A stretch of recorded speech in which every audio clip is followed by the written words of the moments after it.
Hello guys and welcome back to a new video on my channel. This is actually a new series as you guys wanted to know the strengths and weaknesses of the formations. So I chose to start with the 4-2-3-1, but the next video will be your choice. Anyway, in this video I'll explain the type of players you need to perfectly apply this formation, and then I will discuss its strengths and weaknesses. Throughout the video, you will be watching some examples from Liverpool's match against Arsenal. Liverpool used the 4-2-3-1 formation and 1-5-1. Now let's get right into it. So as you can see, the 4-2-3-1 consists of 4 defenders, 2 defensive midfielders, 3 attacking midfielders and the sole striker. But why do managers use this formation?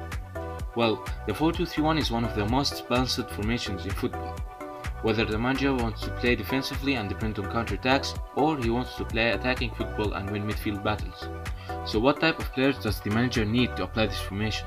Nothing too special about the goalkeeper and the defenders. Generally, having 2 different types of center backs is always good. What I mean here is, having for example a defender who can carry the ball out under pressure, and another one who can play accurate long balls. The same thing goes for the fullbacks. One who attacks more often, performing many underlaps and overlaps, and the other one who would be more of a defender and stays at the back. But anyway, for this 4-2-3-1, any kind of defenders will do the job. Moving to the midfield, you need to have a central defensive midfielder who is responsible to connect the defensive and midfield lines. He must be able to pass accurate balls under pressure, and he must find spaces in the midfield to be able to counter any kind of man marking or high pressure from the opposition. The other midfielder should be a box-to-box midfielder. This player must be able to carry the ball from the defense to the attack. Playing as a box-to-box midfielder requires a lot of stamina and high work rate, as this player helps the team defensively as well as offensively with shots from outside the box when needed. Moving to the 3 players in the attacking midfield positions. You need to have 2 wingers who play wide, but they must be given some defensive roles too.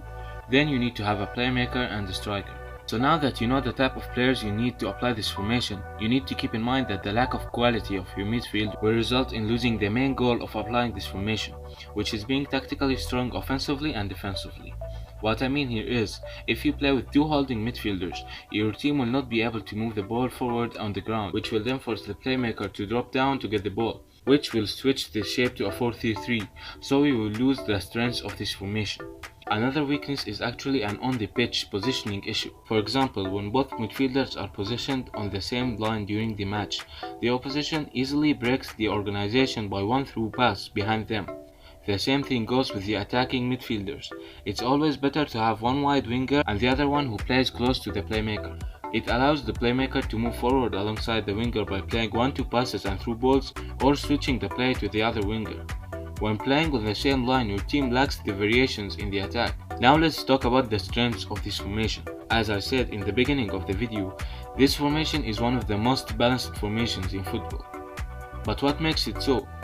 Having the ability to attack with 4 players in all attacks, which becomes 5 players when the box-to-box midfielders join, while on the other hand defend with 6 players in all scenarios, which becomes 8 players when the wingers join to help the fullbacks.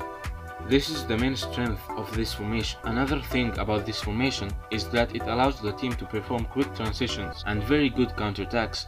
Whenever you intercept the ball back, you will find 3 players up front on each side of the pitch to even get any clearances if the ball was not passed accurately. So to summarize this, the 4-2-3-1 gives the manager full options while attacking as well as full options while defending. The managers also use it to avoid switching formations in game. For example, if a manager wants to win a game 1-0, he would start with an attacking formation until he scores, then switch to a defensive formation, which will cost him positional substitutions. Using this formation will allow the manager to attack with up to 5 or 6 players and then defend with 8 or even 9 players. At the end, you can vote from the poll in the top right corner of your screen for the next video. Which team do you like to watch using this formation? Comment below. Thanks for watching.